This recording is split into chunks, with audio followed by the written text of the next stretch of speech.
You see, Head & Shoulders has scalp shield technology, protects against flakes, even between washes. It's never not working. Kind of like us. Number 15? Never not working! I don't like this one. Me neither. Let's get out of here. Head & Shoulders scalp shield, never not working. From novice to aficionado, find yourself here. High quality cigars plus personal customer service. Slow Burn is Waco's only mobile cigar lounge, featuring a meticulous, curated collection of premium cigars. Visit our website, www.slowburnwaco.com. That's www.slowburnwaco.com. This is Ryan Fulford. AD Drew and I are co-hosts of the BCSN Sports Wrap. We talk about all things related to HBCU athletics. From the games, teams, coaches, and fan interest stories, we cover it all. You can find our shows on Facebook at BCSN Sports Wrap, YouTube at MyJBN Online, and everywhere you listen to podcasts like Anchor, Spotify, Google, and Apple Podcasts. You can also find the show on the Jericho Broadcast Network's app. Make sure to download. We look forward to you joining the conversation and being a part of the show.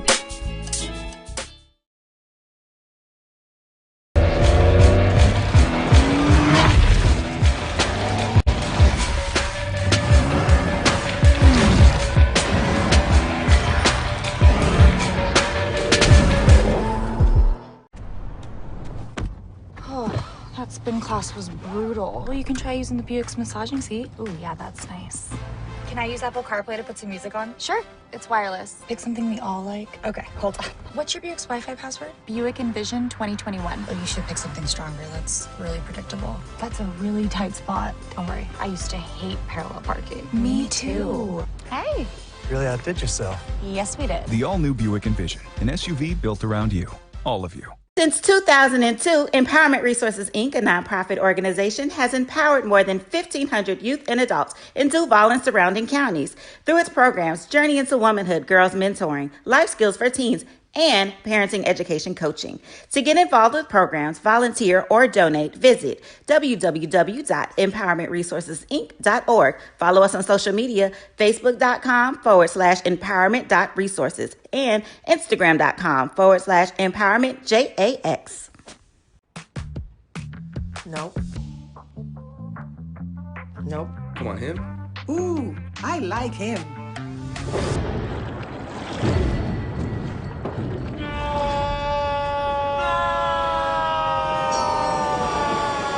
Quick, the quicker picker-upper. Bounty picks up messes quicker, and each sheet is 2 times more absorbent, so you can use less. He's an 8. He's a 9. Bounty, the quicker picker-upper. It's never too early to plant the seed, to share the tradition, and instill a sense of pride in your HBCU with your little ones. HBCU Pride and Joy Children's Boutique helps you share your school spirit with a wide selection of adorable kids' apparel and accessories officially licensed from your favorite HBCU. Visit hbcupridejoy.com and follow us on all social media at HBCU Pride Joy on Facebook and Twitter. Sugar Chateau Desserts is a specialty bakery located in the Charlotte, North Carolina metro area. We will create delicious and one-of-a-kind treats for any occasion. Sugar Chateau is currently shipping cakes in a jar, offering a variety of different flavors in a single-serve container that can help you celebrate in accordance with social distancing. Place your orders today by calling 803-526-7895 or visiting sugarchateaudesserts.com.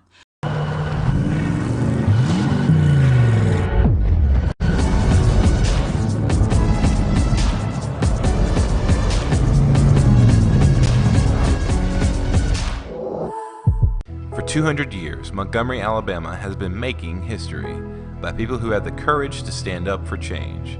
Today, this riverfront city has been reborn, embracing the past and looking forward to the future. From the National Memorial for Peace and Justice to the stage of the Alabama Shakespeare Festival, this is where history was and is made. We are proud to call Montgomery home, and together, we can be the change. This is Carlos Brown, letting you know that we're on the move. You can now catch the Carlos Brown Show beginning this July on the Black College Sports Network each and every Saturday from 11 to 1 Eastern Time. That's 10 to 12 Central Time. Same time, new place. On Facebook at the Carlos Brown Show and Black College Sports Network. Online at www.mybcsn.net and on the BCSN app available on Google Play and the Apple App Store. Troy, you work here? I'm never not working. Like Head & Shoulders Scalp Shield technology, up to 100% dandruff protection, even between washes. Never not working. Never not working. Never ever not working. Head & Shoulders Scalp Shield, never not working.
You see, Head & Shoulders has Scalp Shield technology, protects against flakes, even between washes. It's never not working. Kind of like us. Number 15? Never not working! I don't like this one. Me neither. Let's get out of here. Head & Shoulders Scalp Shield, never not working. From novice to aficionado, find yourself here. High quality cigars plus personal customer service.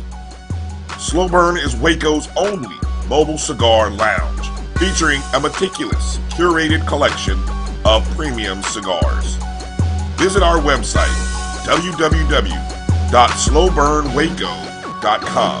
That's www.slowburnwaco.com. This is Brian Fulford. AD Drew and I are co-hosts of the BCSN Sports Wrap. We talk about all things related to HBCU athletics. From the games, teams, coaches, and fan interest stories, we cover it all. You can find our shows on Facebook at BCSN Sports Wrap, YouTube at MyJBN Online, and everywhere you listen to podcasts like Anchor, Spotify, Google, and Apple Podcasts. You can also find the show on the Jericho Broadcast Network's app. Make sure to download. We look forward to you joining the conversation and being a part of the show.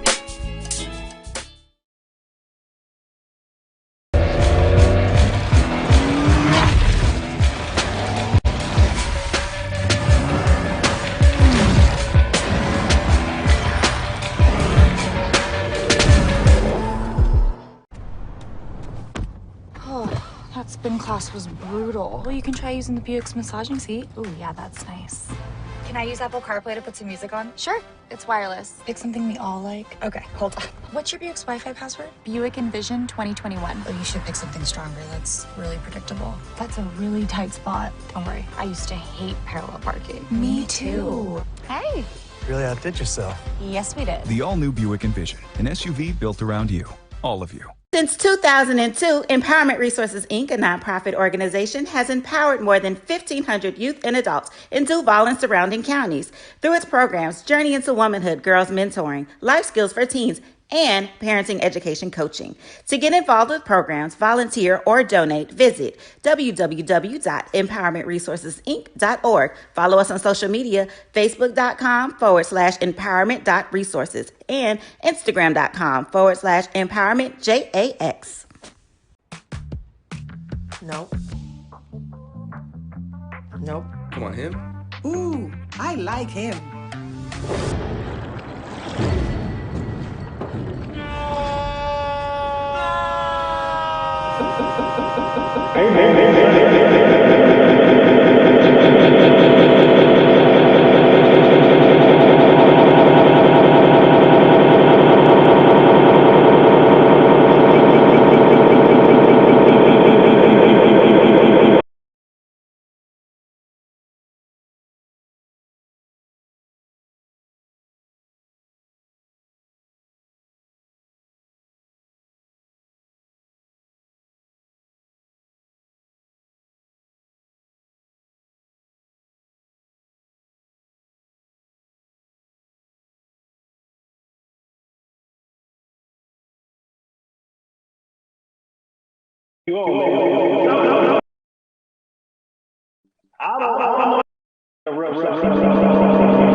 Yesterday, man, coming to it. Man, I mean, it was fantastic. I mean, it's fantastic. I'm an alumni. I graduated from South Carolina State in 1993. It's crazy. It's almost 30 years. But, I mean, it was fantastic because everybody, thought we were going to get blown out.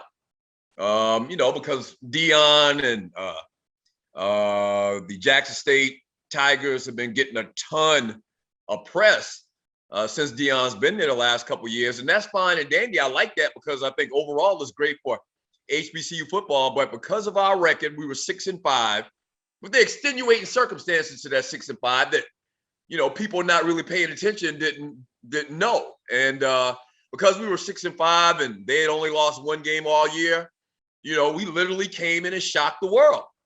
And so right now, with the win yesterday, the SWAC is 1-5 against the MEAC in the Celebration Bowl. So, I mean, we own the SWAC. There's no other way to look at it. We own the SWAC. And it's not disputable. We own the SWAC, bro. And so it's just good to have bragging rights, man, to be able to talk trash. The fact that we went in there, neutral field, national TV. I mean, big time press. It's just a great feeling, man. It's a great feeling. I played on the team. I'm not gonna say I played. I was on the team 1 year when I was in college, and so I love, the South Carolina State Bulldog football team and the program. So I'm super happy, bro. I ain't gonna lie, Doug. I had a whole bunch of jokes waiting on you when you came in because I just knew we had this thing locked up. Because the last time me and you went at it was when South Carolina State came down to Mumford Stadium, Southern University, my alma mater, where I played. And we got you guys by like that close. And I remember, man, coming on to your show, man, me and Loose Neck clowned you about that a little bit. Right. So I had the jokes ready for Doug. I was like, man, if South Carolina State pulled this thing off, man, I covered the game yesterday. And when South Carolina State went up 24-10, I was on the field and I looked up. I was like, man, if South Carolina State pulled this thing off, I said, "Boy, Stu gonna be a rare form tomorrow." Hey man, I mean, not only did we win, but convincingly. If you throw out that first quarter, I'm gonna tell you now, that first quarter, man, I didn't know what the hell was going on. But it seemed like after that first quarter, when Fields, the quarterback, settled down, man, the next 3 quarters, we pretty much dominated. The defense dominated. I can't remember the punter's name. Like, the punter almost could have been the MVP for South Carolina State. Right.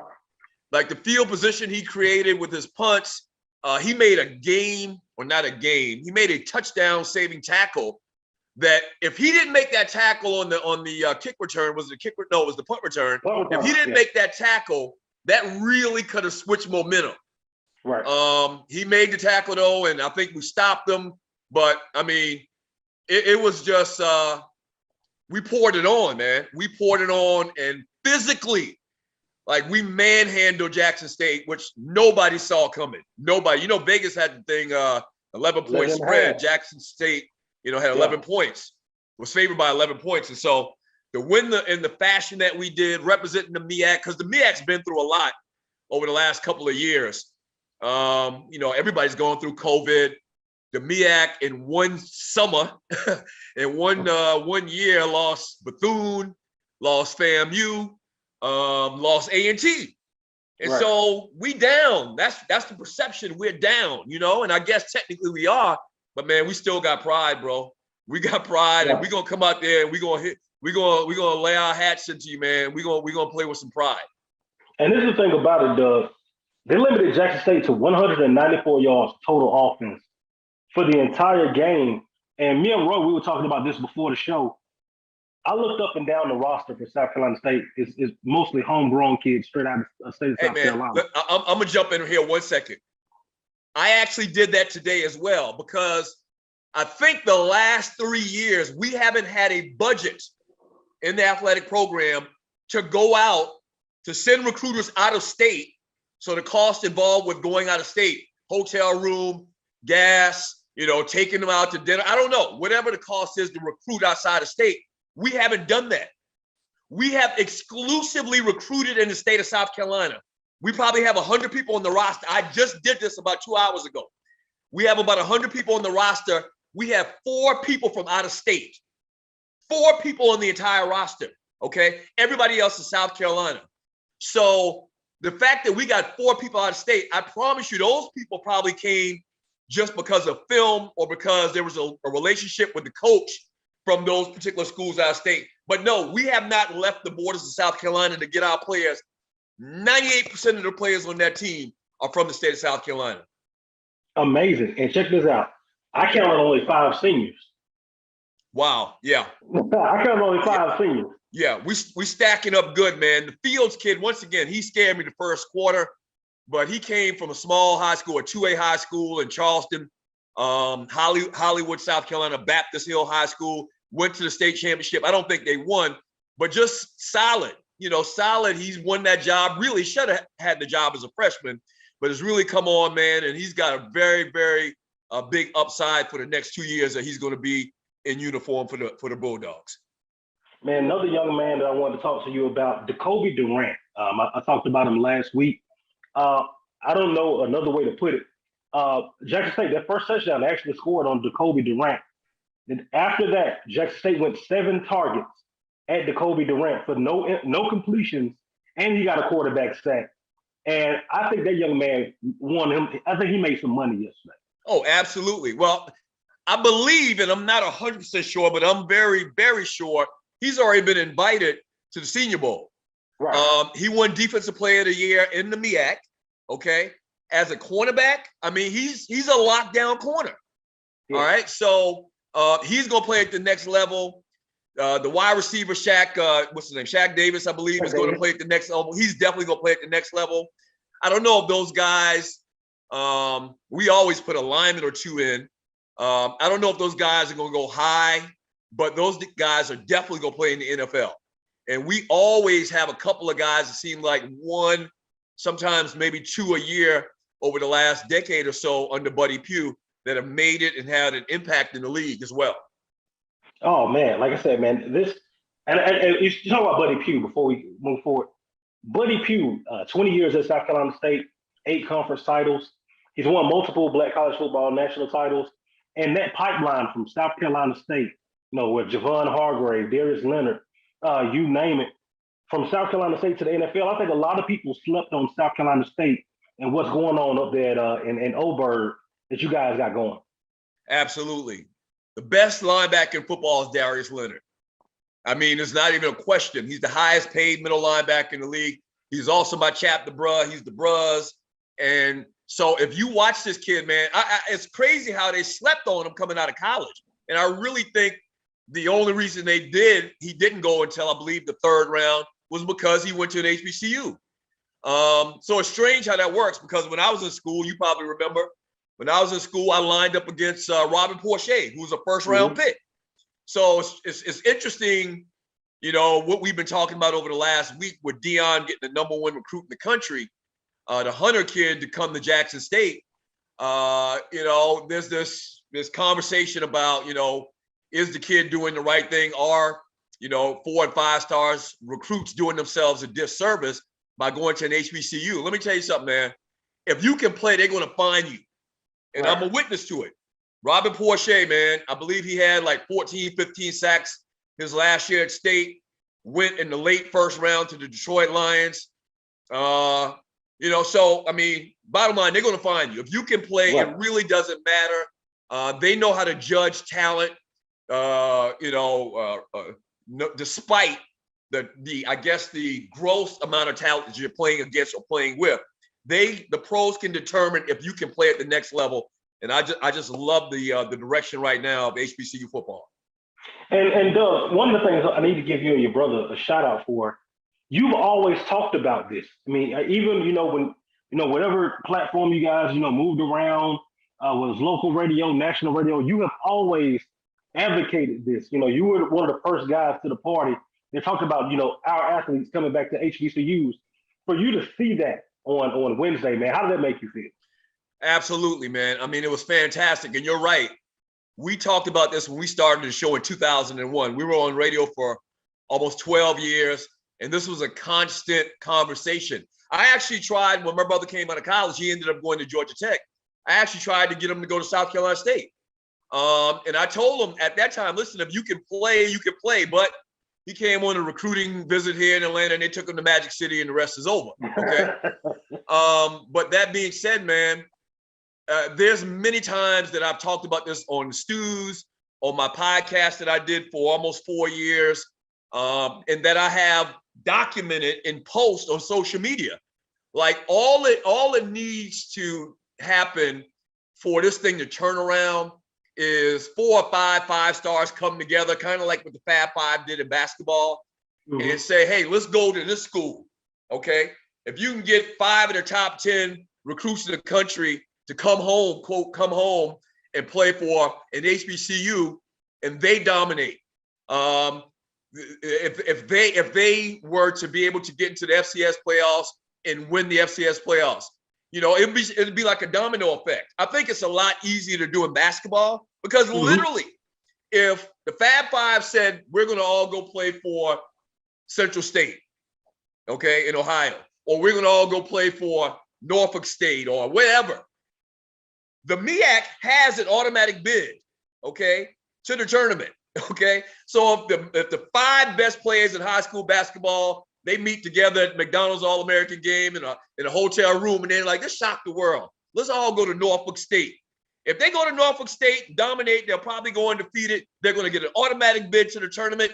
And the Fab Five, in that same scenario, they would have made it to the tournament and probably still done the same things that they did almost 25 years ago, okay? Right. So I really believe it. And also right now what's going on, the whole mindset has shifted. I have someone I argued with the other day on social media. Well, Deion's trying to get these kids to go to an HBCU. He didn't do it. He went to Florida State. Hey, times are different now. Right. The landscape has changed, okay? These kids are coming around. I really believe this. This is just my opinion. These kids are coming around in a atmosphere where over the last couple of years we've seen civil unrest, We've seen, black men murdered on video. We've seen people murder black people and, not do any time or not found guilty, even though we've had a pretty good run of guilty verdicts over the last 6 months.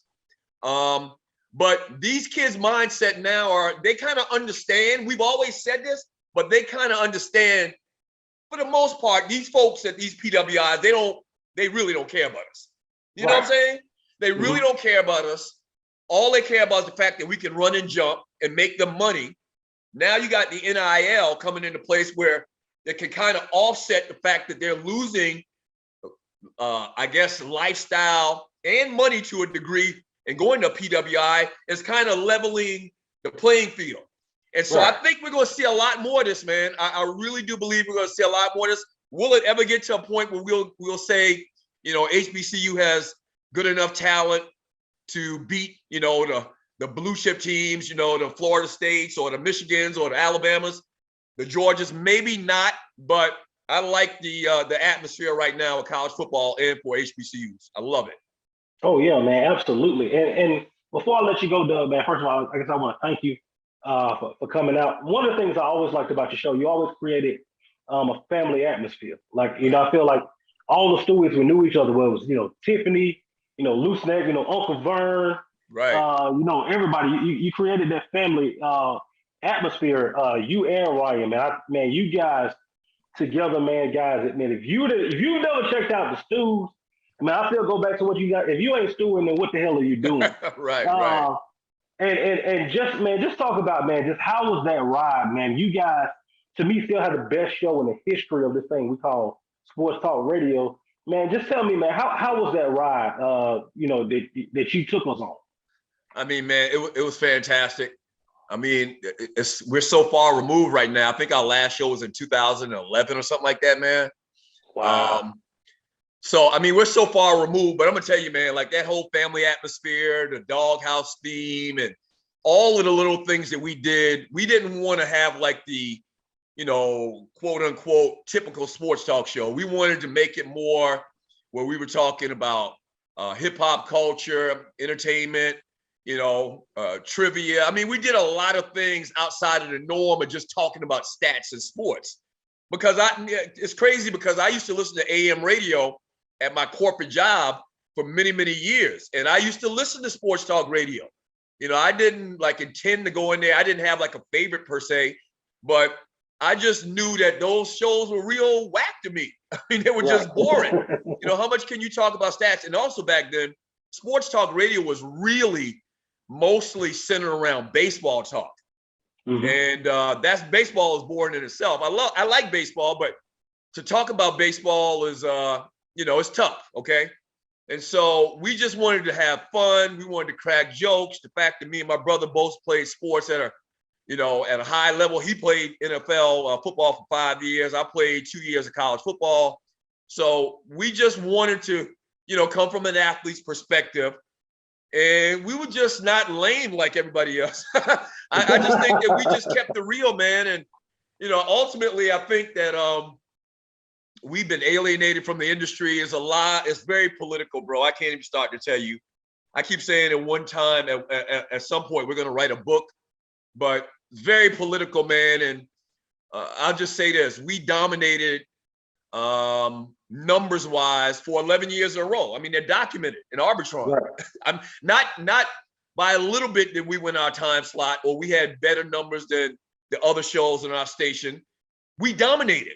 And I mean, right. it's in black and white. You can go and find the information right now. And so the fact that we, for whatever reasons, man, and I have an idea about a lot of why, but for whatever reasons, we never got back on. Despite what we did numbers wise and marketing wise, it's very disappointing, but it is what it is, man. We had a great run. I mean, hell, I tell people all the time, even Martin came to an end, Right. The greatest TV shows in the history of the world have come to an end. And so we had a great run, made a lot of good money, saw a lot of good times, The thing I miss most, man, is the Vegas trips. We used to go to Vegas like at least 2-3 times a year. for whatever prize fight, that big prize fight that was going on. So stuff like that. We went to the Super Bowl every year for like 10 years in a row. We had prime real estate and had all of the best guests on Radio Row. So, I mean, we got a story to tell, bro. It was a fantastic ride, man, and came to an end. But once again, we blessed. Trust me, we blessed. Both me and my brother are blessed. Family and everything. We got our health. We good to go. We good, folks. Oh, man. And one of the things, this is how powerful that show was. I didn't live in Atlanta, Georgia until 2 years ago. I knew who the Stewarts was. I remember being in college, and you guys were on when we had practice, right? Right. So, before I left the apartment, I would put a cassette tape in the radio, get you guys on and hit record so I could listen listen to you guys. And this is me listening from Baton Rouge, Louisiana. Wow. You know what I mean? So that was the impact. I remember when you guys went off, because you guys were Sport News Radio, and you guys went off. Man, I found Spreaker, and man, it was like right there, man. Like we back, with Spreaker and kicking it with Kesey and the X Squad. Right. With everything, man. But like I said, for me, man, I always considered you my uncle in this, man, because when I came to you, I said, I came to you once, I said, man, Doug don't know me from a can of paint. But I said, look, man, I'm trying to jump into this, man, what I need to do. And the number one thing you said, man, is be yourself. Yeah. He's like, they're gonna love you or hate you. Right. And luckily, man, it's worked out well. It's going well for me. And like to have you on, man, to see how your nephew has grown up. Yeah. Here, man, I appreciate it. Man, no problem, man. I really, man, really am happy about, so many shows that have come from our show. I mean, there's probably been 25 shows come from our show, and, listening to me on my podcast and deciding to jump on the Spreaker platform and do their own podcast. So, man, very humbled. Keep doing what you're doing. And I mean, anybody that asks me about advice in this business, man, I tell them pretty much the same thing I told you. Just be yourself, have fun with it, and everything else will take care of itself. But I don't have a problem talking to anybody, man, because I know that this thing is like a fraternity, man. And, truthfully, your boys came in the back door. I don't think that they ever thought in a million years we would have done the things and gained the success that we did. I don't think, I know it. I know they never thought in a million years that we would have gotten as big as we did, but we did it. But I know that there's like a fraternity thing, man. And, it's very cliquish. All right. They're going to put their boys on, dudes that they know they play golf with or went to college with or grew up with. If you look at some of the sports talk stations, there's a connection, a personal connection between all of the hosts. Most of the time, it's not a situation where somebody comes on and interviews or does pilot shows or whatever and are judged and they take the best person. No, it's because somebody knows somebody that knows somebody. And at the time when we started, when we got voted, and I'm done here, I'm gonna leave you alone, but it's just reminiscing. When we got voted best sports talk show in America in, I believe, 2005, okay, keep in mind, every state or every city, major city, has at least one sports talk show. Some cities have at least two, okay? So you do the math, how many cities they are, how many have one or two sports talk shows. At that time in 2005, we were the only all-black sports talk show in America. 2005, bro, okay? That's not that long ago. And so I understand, man, it's very political. So I root for y'all, man. I root for people trying to get an audience and fine tune their craft. So much respect to y'all, bro, and good luck in all your endeavors. Man, appreciate you, Doug. Man, like I said, man, it was an honor, man. And man, I remember you, man, talking about the Puppet Factory. If you guys don't know, that's still another network, the Puppet Factory. Man, so many memories, for me, man, of you and Ryan. My dream one day, someday in the future, to get you and Ryan on, man. I know Ryan is moved down to Columbus. Yeah. They're doing this thing, man. But man, just thank you for coming on, man. Trust me, words can't explain it, man. You're one of the guys I look up to in this business. Man, I appreciate it, bro. Thank you very much. All right, man. Thanks you, man. That's Doug Stewart, man. We're gonna run to break, man. That was Doug Stewart, man. Realest Trillers, that's him right there, man. Back on the other side, man, we'll go dive into this ball game. South Carolina State, Jackson State coming up next. Nope. Nope. Come on, him. Ooh, I like him.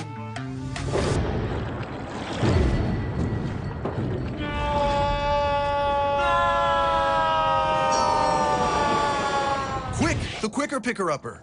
Bounty picks up messes quicker, and each sheet is 2 times more absorbent, so you can use less. He's an 8. He's a 9. Bounty, the quicker picker-upper. It's never too early to plant the seed, to share the tradition, and instill a sense of pride in your HBCU with your little ones. HBCU Pride and Joy Children's Boutique helps you share your school spirit with a wide selection of adorable kids apparel and accessories officially licensed from your favorite HBCU. Visit hbcupridejoy.com and follow us on all social media at HBCU Pride Joy on Facebook and Twitter. Sugar Chateau Desserts is a specialty bakery located in the Charlotte, North Carolina metro area. We will create delicious and one-of-a-kind treats for any occasion. Sugar Chateau is currently shipping cakes in a jar, offering a variety of different flavors in a single-serve container that can help you celebrate in accordance with social distancing. Place your orders today by calling 803-526-7895 or visiting sugarchateaudesserts.com.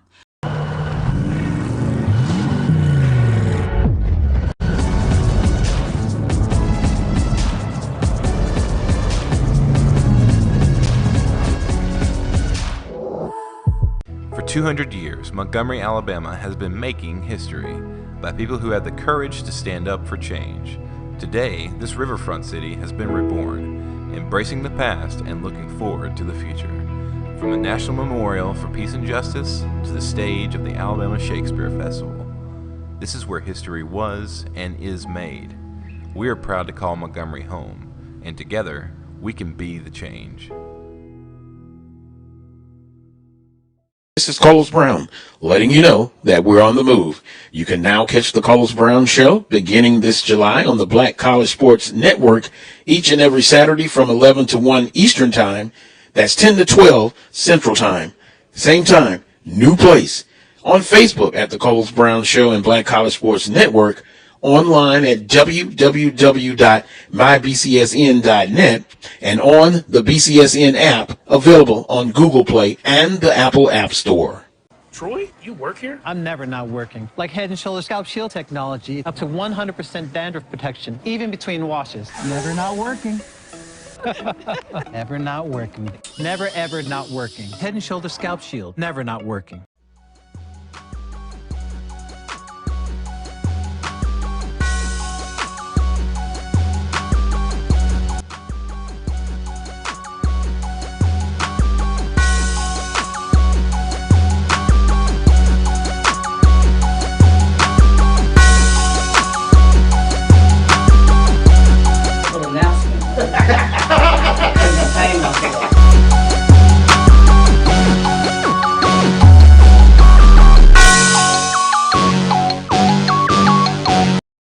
You see, Head & Shoulders Scalp Shield technology protects against flakes even between washes. It's never not working. Kind of like us. Number 15?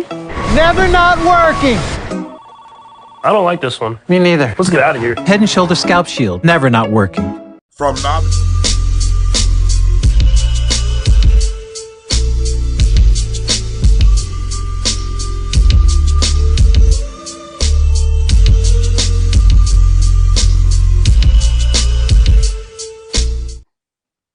All right, we are back, man.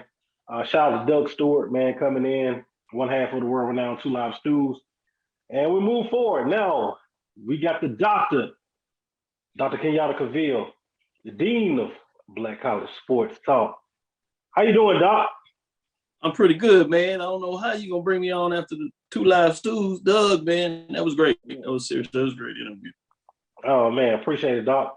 Doc, a lot of conversation today. You know, we're coming off the ball game yesterday, South Carolina State defeating Jackson State by a score 31-10. South Carolina State wins the Celebration Bowl. A lot of books win the Black College Football National Championship for the 2021 season. But there was a debate created, Doc. There was a debate created today I mean, how do you have this sporting thing without a little bit of controversy? And we got a little bit. NCAA posted some blog, some person named Florida A&M 2021 HBCU National Championship, and of course they got people into a tizzy.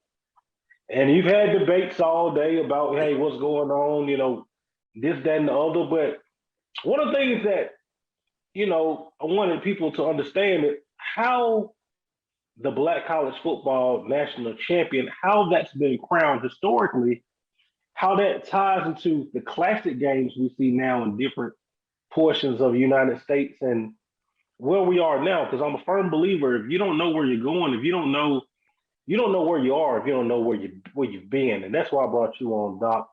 So break it down to the people, man, so they can understand kind of what's going on with this thing.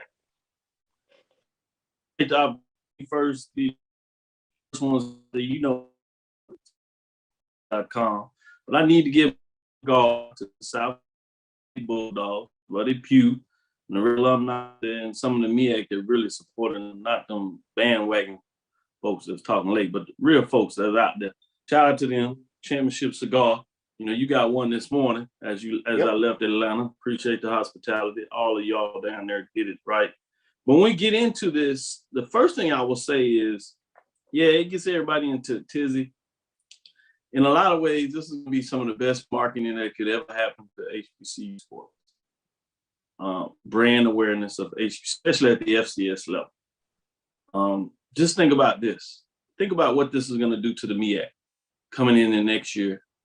The MEAC SWAC Challenge, the football season, how competitive that race is going to be, and everybody's interests are going into it. Think about what this is going to do to the Orange Blossom Classic, and I'll get into the historical footprint of that with FAMU and Jackson State. Jackson State beats FAMU this year. They go in and have a chance to win a Black college championship. And nobody names FAMU the champion. And probably be multiple publications that are going to name FAMU. Probably going to be multiple publications that's going to name Jackson State. Probably a couple of multiple frameworks they're going to do South Carolina State.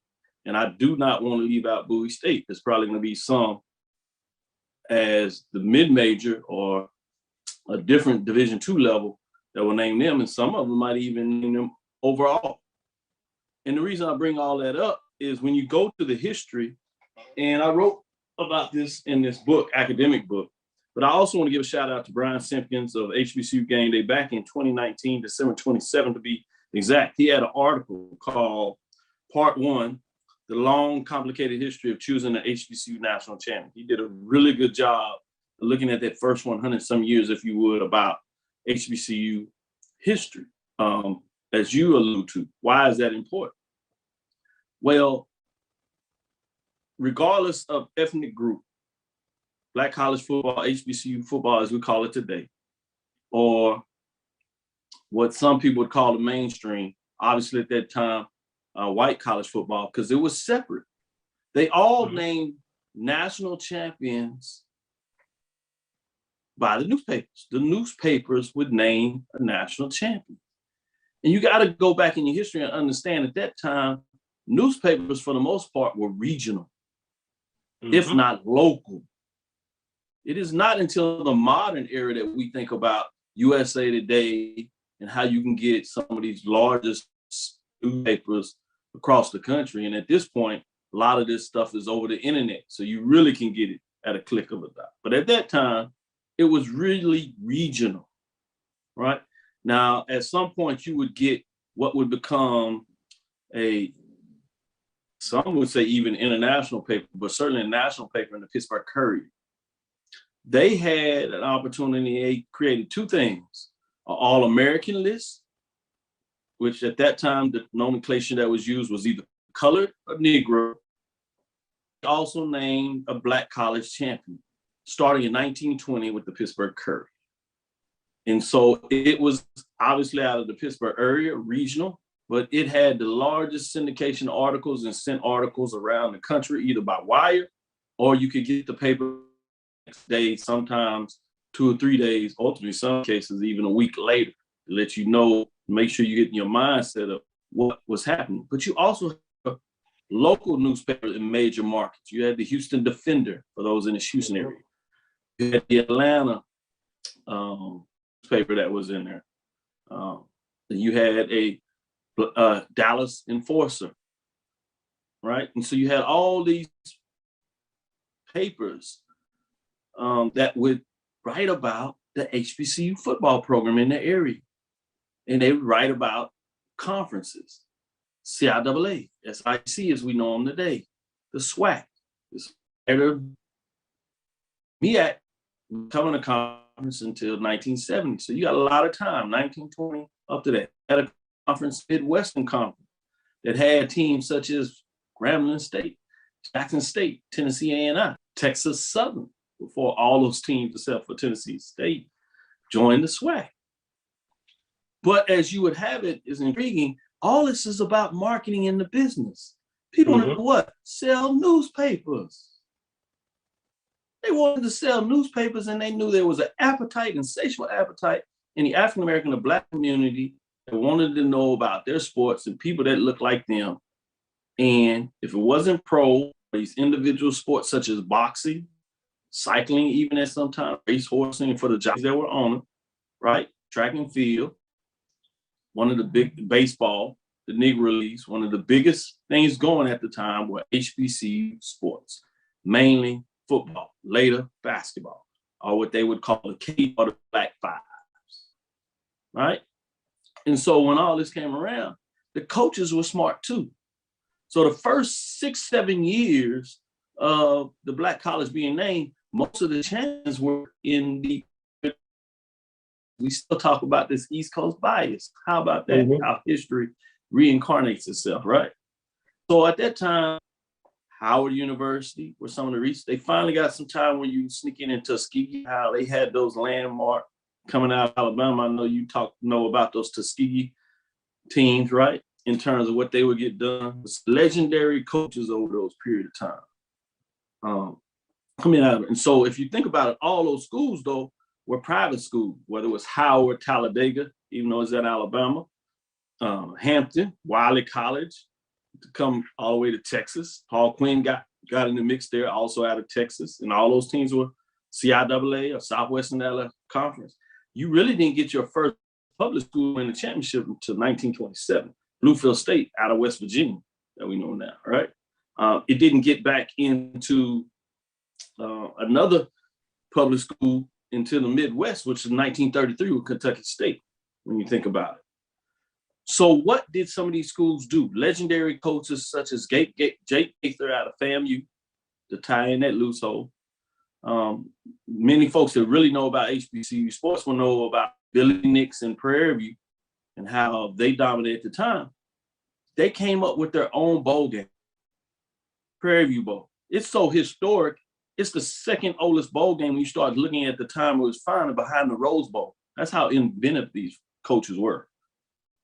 And they wanted their players to have their star, and they wanted the recognition for institutions so they could recruit, get more students there, make more money, right? Marketing. They created their own bowl games, and essentially what they would do is they would go find the next best team in the area and region that would be willing to come to them and play. So you had a Prairie View Bowl in 1929. A couple of years later, less than 5 years later, you have the Orange Blossom Classic in 1933. And they would bring in teams to play. And you had other little bowl games or classic games similar to this at the end of the year. Most of these games were like January, New Year's time frame. And whoever win the game, a lot of the local newspapers would crown the winner the champion. Not too much different than what's happening now.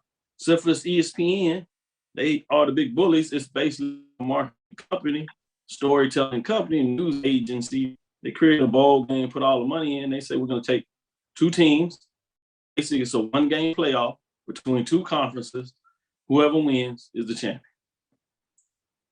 But the difference is you still have posters that hold on to the historical part of it.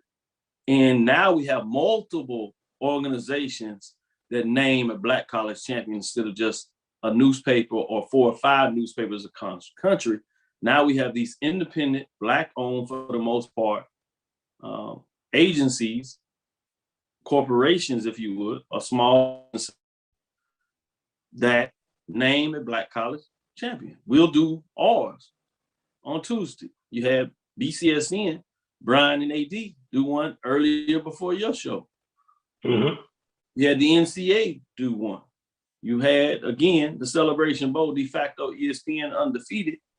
That arm of the organization, they did theirs. And you have multiple ones that come out about that. But that's a little bit of the history to tie in the backside of this and how, in a lot of ways, it's not really different than what's going on now.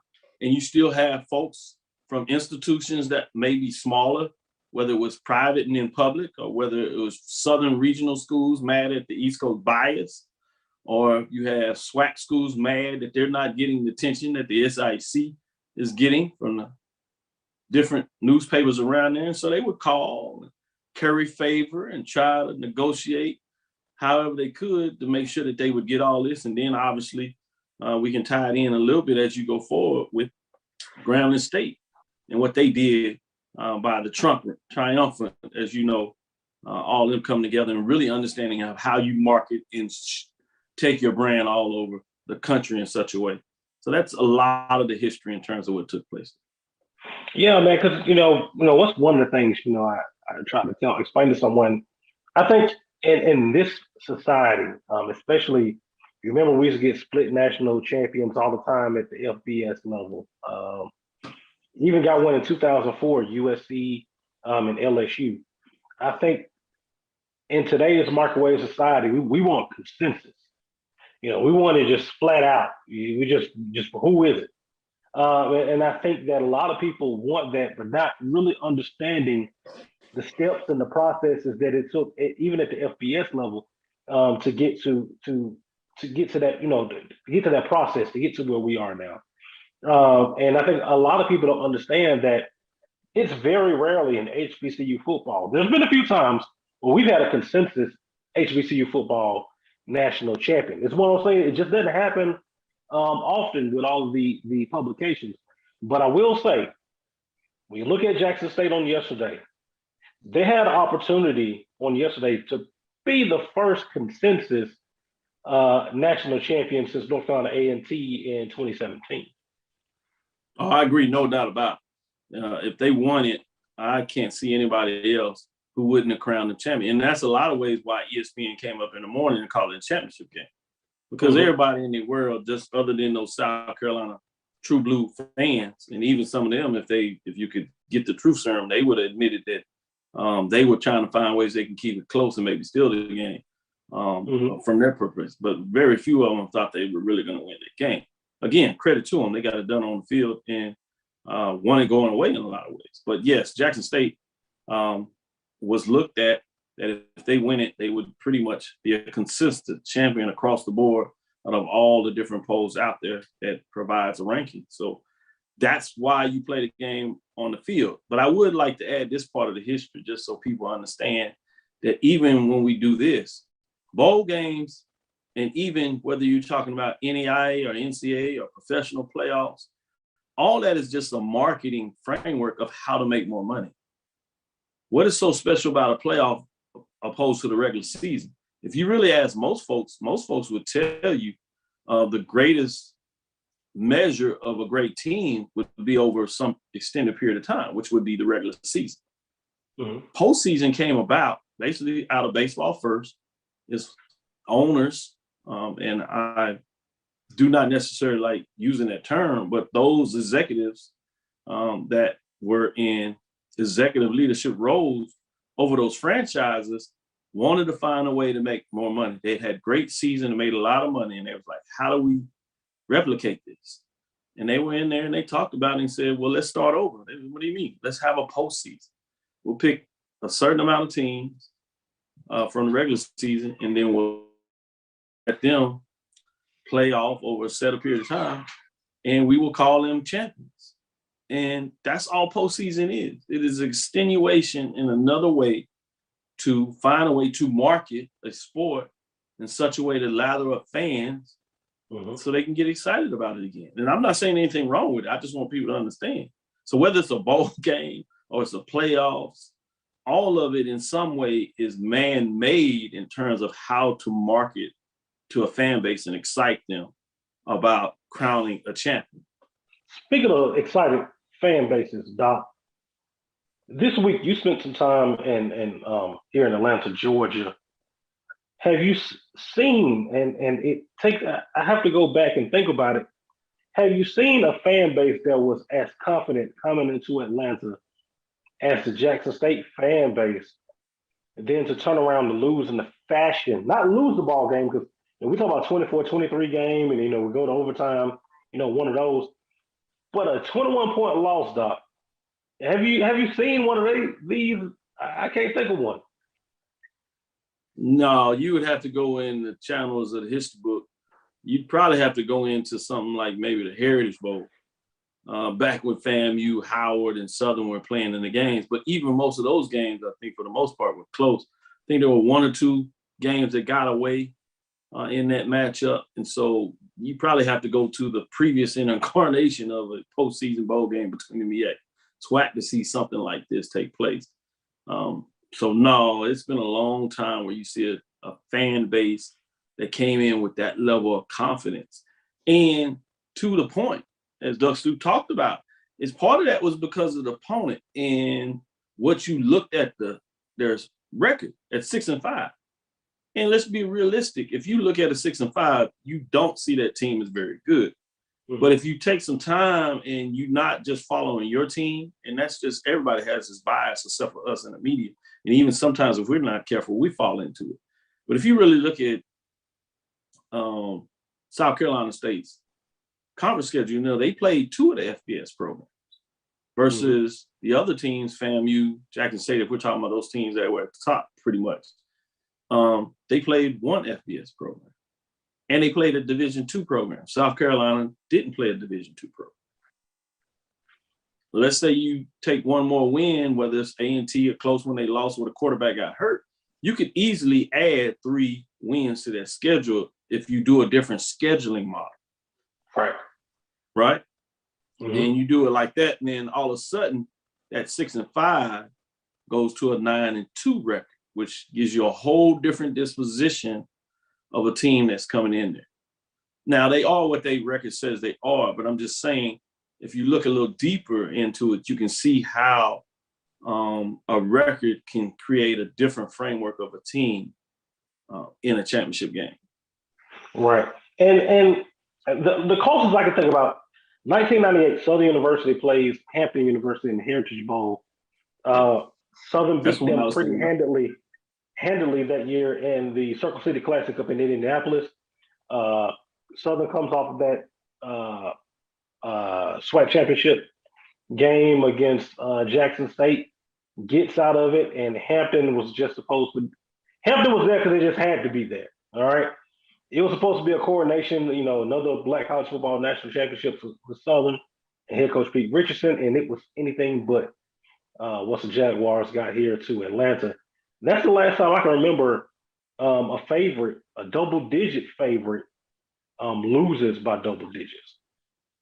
Yeah, great point when you bring it in. And that was another one of those cases where, a record was kind of conceiving when you think about it. But they happened to be the 3rd team that was seeded out of the MEAC because the other teams got in the playoff. And you had an infamous framework that somebody put out there that wasn't meant to be said like that, but it was taken in a lot of ways in terms of the 3rd ranked team. Yeah. And so, it doesn't take much to get that bulletin board material to get coaches to be able to get some talking points. And there's also the unique thing that the SWAC happens to be in the southern region where football is really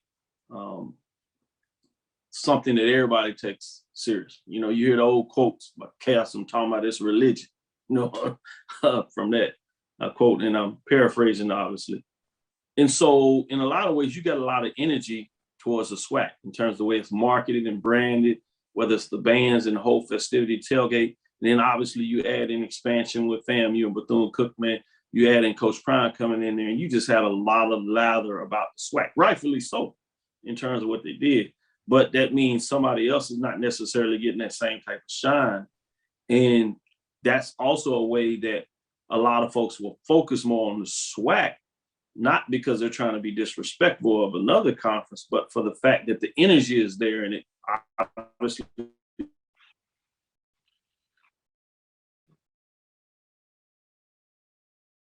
being a lot more focused on teams out of there. And the buildup is naturally inclined to football, where you have week after week matchups, and then you have this conference shrinement in a championship game, and then after that you have the bowl game. So it's perfectly set up to get a lot of this notice when the MEAC is not quite done in the same manner.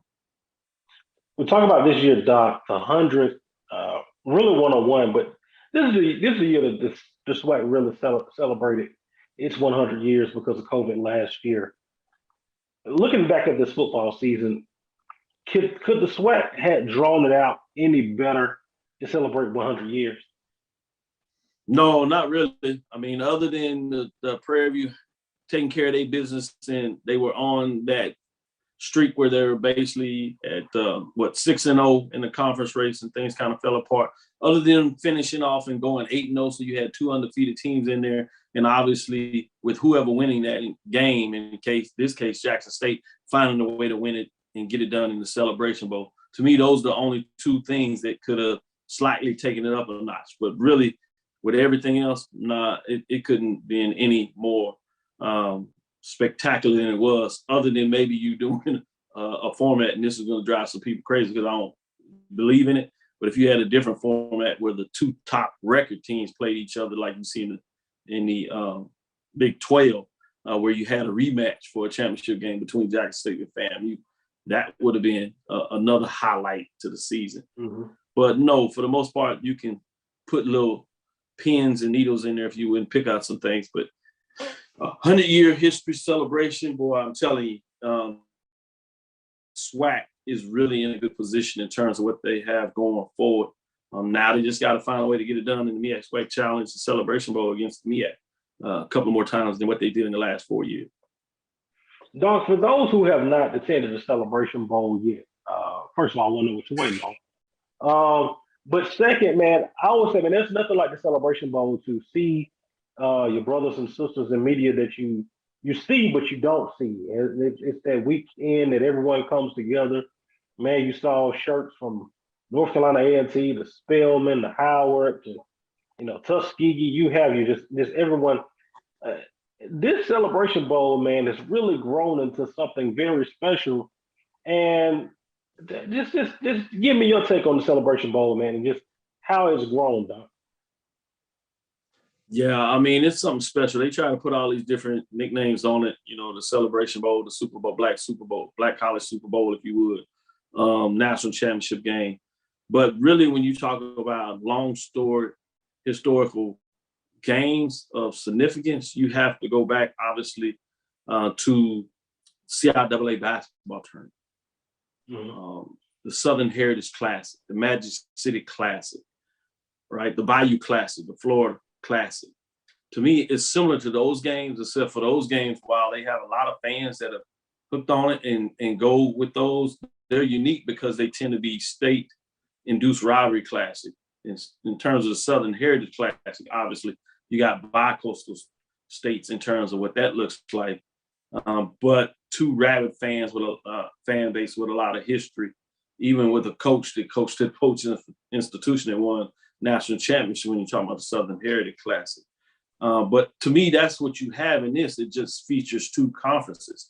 A perfect place in terms of Atlanta, which has a huge, significant Black population, huge cultural relevance there, a lot of attention in terms of Black college football, even though it's out of the SIAC. But then you have so many HBCU fans and alumni bases from both the MEAC and the SWAC and others, to be frank with you.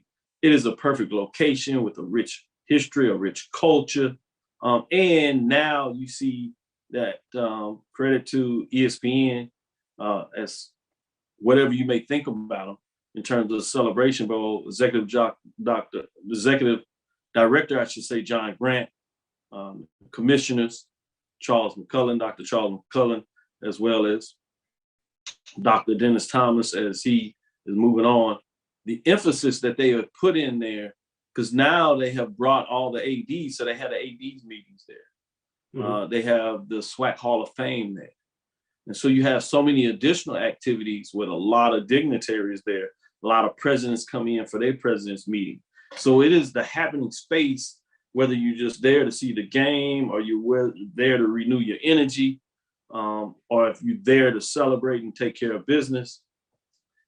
It's nothing like it. It is now a bucket list thing that you need to do. And some people, I'm hearing so much, even like you've heard with the CIAA, when a lot of schools had left, quote unquote, the CIAA going into the MEAC, a lot of their fan bases would make plans to go to the CIAA just because they love the culture and the reunion piece. You starting to hear that about the Celebration Bowl, regardless if your team is in the game, regardless if you are a member of one of the conferences. A lot of people still want to go see this Black Mecca of excellence that celebrates the culture of HBCU sports through a football game that actually has also a significant battle of the band. So you put all that together, it's a great place to be. Yeah, and yesterday, man, I saw a lot of A&T people in the crowd yesterday. Hampton, Tennessee State, those schools who are not members of the SWAC or MEAC, and it was refreshing to see that. Man, I talked to someone from A&T, man, and the one thing he said, man, we got to find a way to get back in this thing, man. And he just shook his head. He said, man, we got to find a way to get back in this thing. And I remember when I heard that too. I thought that was fascinating of how many A&T, because on your chat boards, you get that concentrated emphasis of folks that excited, they moved on or whatever. But you talk to like really those that are into it and those in the culture that go to these games, a different, whole different framework. So I'm glad that you brought that up.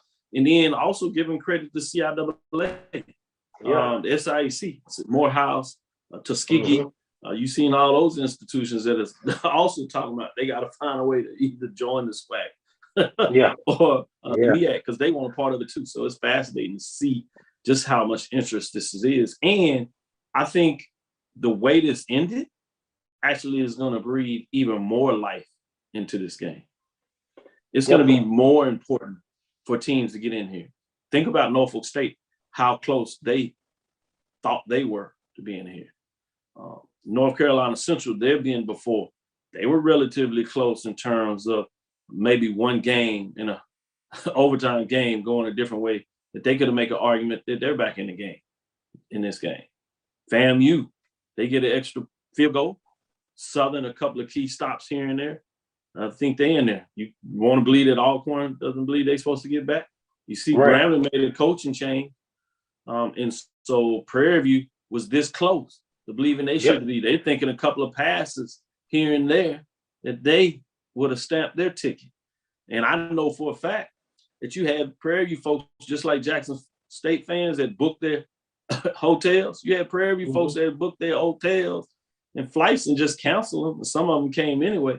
So no, this thing is just going to continue to get bigger and better. The interest there, it was a full day of pageantry on national networks in terms of ESPN and ABC, where they dedicated a lot of time and energy, where a lot of folks were looking and saying, man, that's pretty nice. They want to be a part of it, which is a great thing. Right. And I think, that was the coolest part about it, man, getting off the train, man. I wrote the martyr up, getting off the train, man, and just seeing just the tailgate and the vendors and everybody was out. And man, you felt the energy, man. Ran into Spice Adams. Had an opportunity to meet Bill Roden yesterday, who was an icon in my book. I didn't get a chance to take a picture with him. But got a chance to really talk to Dennis Thomas, commissioner of the MEAC, as well as the chairman of the Celebration Bowl. Man, yesterday, man, it was just amazing to see. And man, like I said, if you haven't gone to a Celebration Bowl, man, put this on your to-do list every year. Doesn't matter if your team makes it or not, because it's exactly what it says, a Celebration Bowl, a celebration of HBCU football, HBCU culture, and what we are. So, man, put that on your to-do list. And that's what I would suggest to anybody who's listening to me right now. Oh, I couldn't agree more. That's exactly right. I haven't missed one. Don't plan to miss one with everything going on. It's just something in there. In fact, I do it as an extended stay. I get there Wednesday. I go through pretty much all the events. I might pick out some that I go to for the full-time or part-time. In between, whether you're at the Hilton with the SWAC, you're at the Marriott with the MEAC, or at the Omni where you have most of the dignitaries floating between those spots. And then obviously you have other places there, but people being in there, being in those hallways with folks, just talking about the spirit and culture of the institution, seeing friends they had saw before in a long time. I guess the only other thing I can add to it that is similar that I didn't talk about is a homecoming. It's starting to get that type of vibe where it's becoming a homecoming, where you have different folks that plan to meet in Atlanta for the Celebration Bowl, and they probably haven't seen each other since their last homecoming visit. So, right. And Doc, we had an announcement yesterday. You know, we knew about it. With this ball game here, I'm already looking forward to 2022. But this one right here, you can't see it. You can see it from there. Alabama State and Howard. That game's gonna kick off Saturday, August 27th, right here in Atlanta. I'm already counting down, man. We a little under 9 months away from that ball game, and I'm already counting down, man. And we'll be right back here in Atlanta to kick it off once again in 2022, the MEAC SWAC Challenge, the Bison of Howard, who had an amazing signing day, 6 3-stars for Howard. Son of Edgerrin James, going up there. They did well, and at Alabama State, the Hornets are bringing them a new regime with head coach Eddie Robinson. That game will be here before you know it. It feels like this thing is a slow climb until we get to that last signing day in February, and then boom, it's SWAC basketball tournament. Boom, it's spring practice, and then boom, we're back in Birmingham for media day, and then next thing you know, man, August 27th is sitting right there in your face with Alabama State and Howard, and that next weekend you got the big one that people are already talking about. Tickets are already on sale, and they're moving. The 2022 Orange Blossom Classic, Florida A&M, the Rattlers, and Jackson State. Ooh, that was going to be interesting. I think it's going to be a lot of hype for that game, and I think it's going to be hype for the next 8 months until we get there. Man, I'm telling you, it's not going to get much better than this. Like you said, being a football guru like you are, you have plenty of content. People think it's just shutting down. No, it's just getting started. The off season is going to give you plenty of things to talk about. And the way that you laid it up is perfect. When you talk about Larry Scott and what he's doing at Howard, bringing a lot of that tradition back, they played really well. People that really pay attention to that type of things, and you make sure people understand what he's going to have that football team for Howard really in the game. Then you have Eddie Robinson with Alabama State, always a talent-rich area. The team, can they add a little more talent? Obviously, they got Flip the player themselves coming out of Mississippi, running back. And so he's going to bring some new energy, some new excitement, obviously some talent evaluation in there. They keep the defensive coordinator, and we told everybody that listened that Alabama State had a really solid defense. People overlooked them because they had a lot of trouble on offense. So it's not like they're that far behind. So that's going to be a big game. It's going to give one of those teams a lot of confidence. It's going to give, obviously, one of the conference some bragging rights. And then, like you said, you turn the corner. You have the Labor Day Classic. I'll sneak that in there in terms of what that looks like on the west side. With obviously will be a new Prairie View team with a new head coach. What does that mean? We're still trying to figure that out. And going up against Texas Southern with the freshman that turns into sophomore, Booty, and what he's going to do, Body, in terms of his maturation. With Kenley, seeing if Texas Southern can turn that corner, how far are they away? We can see that they can put a point, so the game should be exciting, if nothing else, on that side. But can they add a defense to it? If they do that, they're going to feel that they have a right to say that they can make the next step. And then, like you said, you go to the East. And while you may not say that there is a champion coming out of the East, as we can say there's arguments, possibly two teams, not to throw shade to South Carolina State Bulldogs in terms of what they did with the MEAC, but the East dominated the MEAC and the SWAC. Other than this last game, they dominated both conferences, at least when I say the conference of SWAC, the Western Division. And then you have this matchup. And as you think about it, you lather this up. They've been going back and forth all year long, talking about, don't you want to see his family folks? Don't they want to play in the SWAC championship? Trying to figure out the SWAC alignment, folks giving them hell. They're like, man, don't worry about that. They like, no, we need to do this. Or the playoffs are supposed to be better than that. So you have a lot of other talk. And then you got this race between who's recruiting the best. You're going to have all this talk in February signing day. Then you're going to have spring football. And all this time, they're going to be selling tickets to the Orange Blossom Classic in Miami, another great city that folks go to.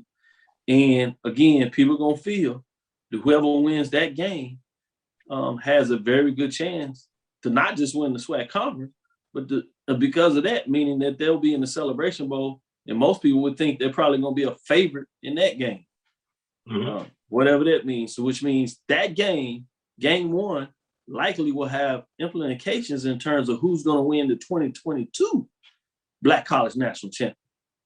That's crazy. Essentially week one. Fresh out of the gate, Miami Gardens. And looking back at it, man, it was like that this year, man. That game we talked all summer about how important that ball game is. And one point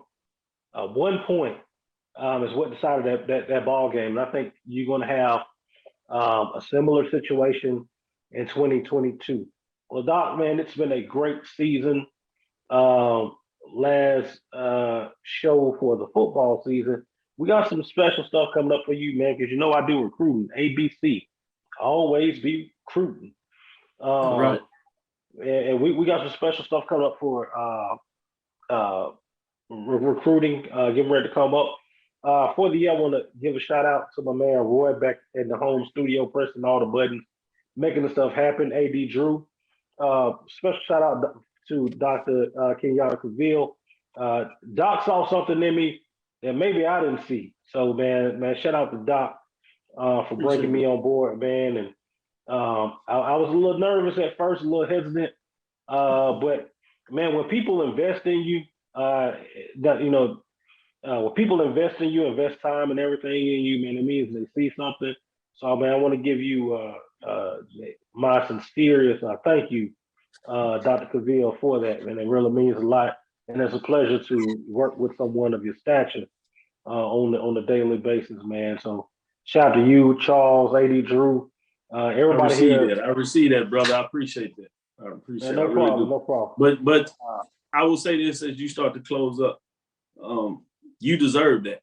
You put the work in. You've showed your talents. So it was my point of reference, and what if I believe anything that I stand on, it was my responsibility to make sure that you had the opportunity to do more and see more than what you can, and you paying it back dividends over and over. So I appreciate what you doing and reflecting on that, not just saying that, but putting it into action.